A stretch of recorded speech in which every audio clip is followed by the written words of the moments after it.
Hey guys, Brian here with Better Chess Training. I hope you guys are having a great day. I wanted to share a game I played, and I thought I played pretty well, but I also thought it was pretty instructive. So check it out.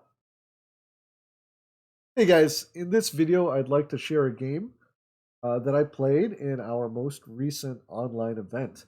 And this was the first round, and the person playing the black pieces you've already seen. Riyad Malahi was featured in one of my videos a few weeks ago. But in this case, he's on the defending side against me. So I was very excited. This was actually the first online event that I got to play in because I've been busy directing the tournament. So we start out here with e4. My opponent plays c5, the Sicilian, and here we go into the open Sicilian. Knight to f3, d6, d4, c takes d4, knight takes d4, knight to f6, knight to c3, and here a6 is the Najdorf. And we've talked about this before. It's something that I've started playing recently.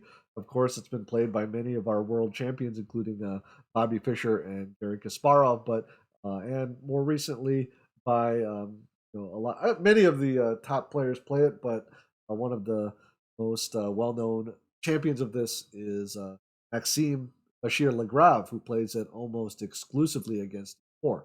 But um, I play it with the black side now, and also enjoy playing against it. So it's been very interesting, very exciting game. So let's take a look here. I play bishop to c4. Now this is the Fischer-Sozin variation, made popular by Bobby Fischer. Of course, targeting f7 here, and in general, getting this bishop onto an active diagonal. e6 is meant to, of course, blunt this bishop, and is the main move, I think, against this line. It's the move I play with black. And here I drop the bishop back with b3. Castles is the other main move, but with bishop to b3 allows a little more flexibility. Bishop to e7. And here I play g4. And so this is a fairly aggressive system against this, much like the curious attack against the Scheveningen Sicilian. Very similar ideas. Basically, I just want to shove this pawn up black's king side. And black should respond with h6, stopping that idea. And then I would eventually play rook to g1, maybe h4, and then push this. So that would be the general idea, while black pursues counterplay on the queen side. However, black, I think, makes basically the key mistake here, and he plays b5 right away, trying to accelerate his counterplay. And this is kind of and I'm learning this as I'm playing the Sicilian more. When you play these sharp openings, it's kind of that balance of getting your counterplay going and safeguarding your position. And in this case, black is trying to mix things up really early. The problem with this is that I just get there first. Okay, so here I get to play g5. And here my opponent plays knight f to d7. Of course, seemingly not a big deal, but the problem here, and this is again one of the features of the Sicilian, is there's so much in terms of activity over material. So we want to balance um, not only our counterplay, but also material and dynamics of the game. So you'll see as I play here, I took a couple minutes to make this choice, but this is something that you need to, I guess. Sorry, I'm kind of fumbling over this, but basically this is kind of a standard attack here, sacrifice in the Sicilian, and it's bishop takes e6. And it's very dangerous to take this. For example, f takes e6, knight takes e6, attacking the queen. And there's only two squares that are safe. So, for example, queen to a5, and then knight takes g7 check. Now this king, you can see, is in a lot of trouble. Here we have, for example, king to f8. Let's go knight to e6 check. And then let's say he goes back or tries to get to g8 to get under some cover. Then queen to h5, you can see, is just going to be very, very dangerous here for white. So I think, or I'm sorry, for black. So I think that's why my opponent did not take this pawn back. Instead, he played bishop takes g5, and I was pretty happy about this position because I had actually already seen it, and I played what I had calculated, which was bishop takes f7 check, king takes f7, and then queen to h5 check. Now, here, take a moment and see if you can come up with a better move. So in the game, I played queen 5, but go ahead and, if you want, pause the video. I'm going to give you a couple seconds here and try to come up with a better move for white. Well, one of my friends pointed out to me later that knight to e7 pretty much wins on the spot. And let me just show you a couple lines here. King takes e6. Then we have queen to d5 check. You can see that this is already very dangerous. After king to e7, bishop takes g5 check. So, of course, we have to block with the knight. Otherwise, we're going to lose the queen. And then after queen takes a8, we still have a continuing initiative. For example, we're going to castle queenside, and this queen's going to easily come back out to attack further. So would have been crushing. But what I played in the game I thought was pretty good as well. So bishop takes g5, bishop takes f7 check, king takes f7, and queen to h5. Now, part of the reason I played this and didn't really look too much further is I already had calculated it, and this was a rapid game. Game in 18 minutes plus a 10-second increment. So I didn't want to spend too much time in the opening since I already saw that I had a fairly advantageous position. Okay, g6 and queen takes g5, which is what I saw when I first... I saw this all when I sacrificed the bishop 6. So when you are making such a sacrifice, sometimes you can do it instinctually if you're playing blitz, but in this case, I made sure that it was pretty sound. Okay, queen takes g5, and bishop takes g5. Now here my opponent tries to get some counterplay, trying to activate his pieces with bishop to b7. But over the next few moves, you're going to see here that the development of these pieces on the queen side, because I was able to grab the initiative so much early on, my opponent has to defend and react instead of trying to carry out his own plan. So here I castle queenside, activating this rook now, down this half-open file. And of course, I was worried a little bit about this b4 undermining protection of this pawn, but knight to d5, pretty safe, and then rook to e3, and my position is totally fine. My opponent instead plays h6, and so I just dropped the bishop back to f4, targeting e6.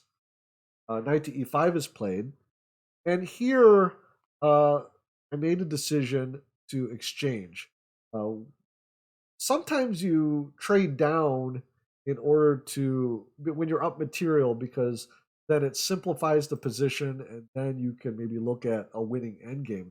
And part of that was maybe the reasoning behind this, but the other part of it is that, again, with my opponent's development being quite behind, I traded the only active piece for black, which is this knight, and it also opens up the d file for my rook. So here I just dropped the bishop back, or I'm sorry, drop the knight back. Again, I have these types of ideas too, but you can see here, it's very difficult now for black to develop. For example, this knight, of course, is hanging on d7. If he goes to c6, he loses his bishop with this fork. So very tough game now for black.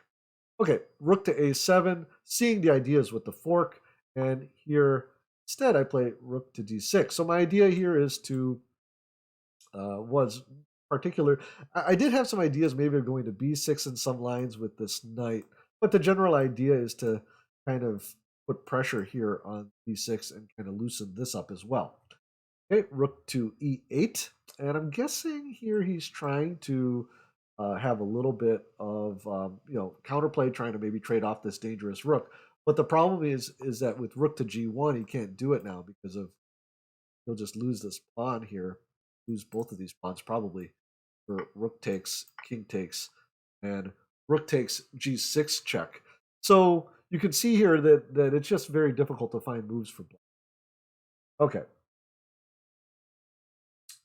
g5 is played, but of course this hangs the h6 pawn, which I just grab here with continued pressure. Now he has to defend here, and now I can bring this knight in with strong effect. So you can just see here that I just kind of keep building on my position. And in the past, I have tended sometimes to play too passively. So during this game, I was really wanting to make sure I maximized the activity of my pieces as well as stunting my opponent's counterplay, which I think I did fairly well here. Okay, rook to g8 is played, and here I just bring my rook over again to this open file.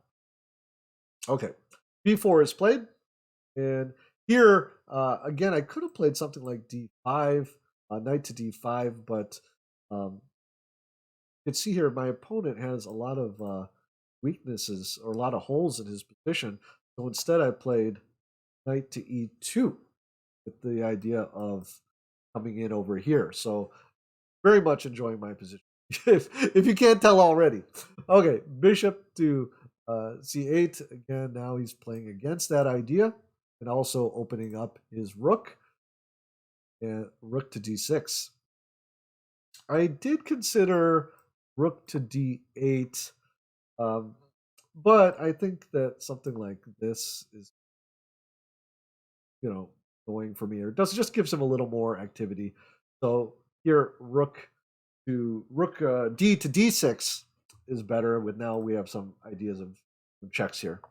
Okay, rook to c7, and here forking the two rooks, forcing this exchange, and again with the idea that I'm really just trading off his most active pieces for my piece. Okay, so rook to c5 here, and knight to g3. Rook to g8. I'm just kind of going through this quickly because it's very difficult for white to find any type of counterplay here. I think this is totally winning for, I'm sorry, for black to find any counterplay. Okay, rook to f6 check, and king to d7. Now, just as a practical note here, I wasn't in a lot of time trouble, but I didn't want to get behind in time and then chance making a mistake because of that. Because again, the position is totally winning.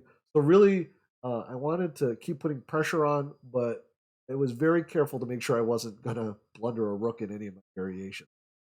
Okay, knight to f5 check, king to e8, and rook to e8 check. Now here, I think there is a forced mating uh, combination, but I did not um, really see that during the game. I did see that I could trap him somehow or at least trade down, so I wasn't too worried overall.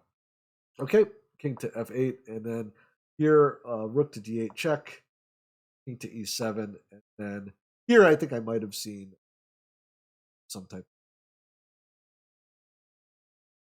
checkmating pattern here.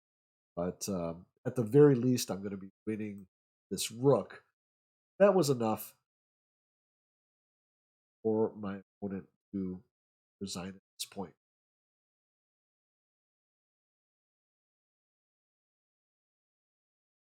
Hey guys, I hope you enjoyed that game. As you can tell, it was a lot of fun for me to play, and my apologies to Riyadh.